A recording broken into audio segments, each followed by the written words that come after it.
Hey rock and rollers, in healthcare we have a bit of an authority problem.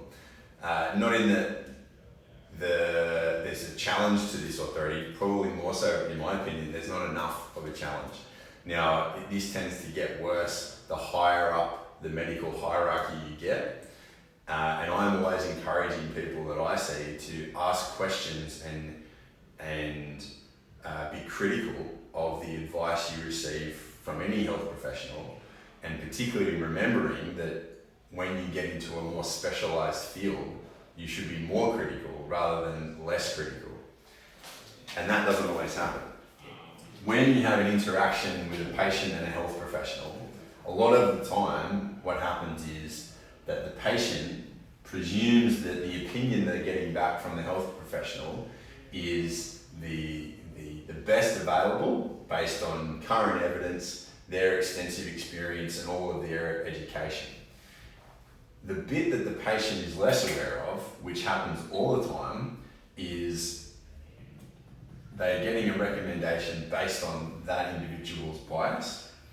The colleagues that they tend to listen to and hang out with and like, the bias in terms of their personal preference, and also in terms of avoiding supporting anything that may contribute to the success of their rivals, plus a fairly healthy dose of financial incentive.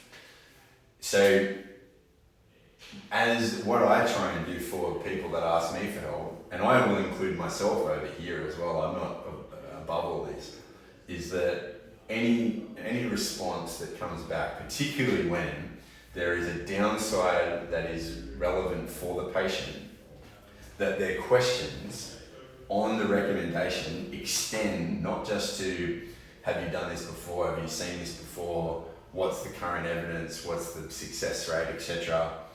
It's also, what are the alternatives, who would provide me with that alternative, what benefit of this is there to you, how do you get remunerated, who else could I see who would disagree with you, asking really pointed and good questions to get the whole picture, because in making a decision is about information, and an informed decision is part of informed consent that goes along with healthcare. If you don't have all of the information, you cannot make an informed decision.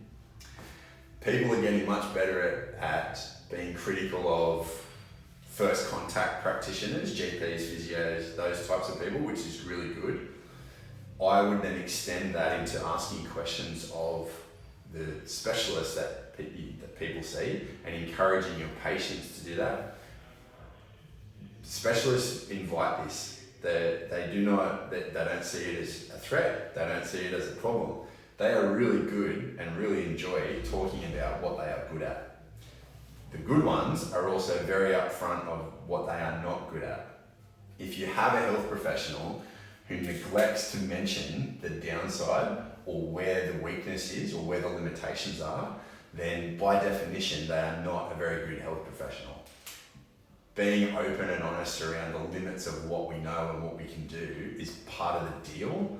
There should be no problem with answering truthfully and accurately, this is what we know, this is what we're good at, this is what we don't know, and this is the potential downside for you. So as an advocate for the person that you are trying to help, part of that is encouraging them to ask better questions around the entirety of the information relevant to their problem and challenge authority in healthcare. It is this person who is in charge, not this person.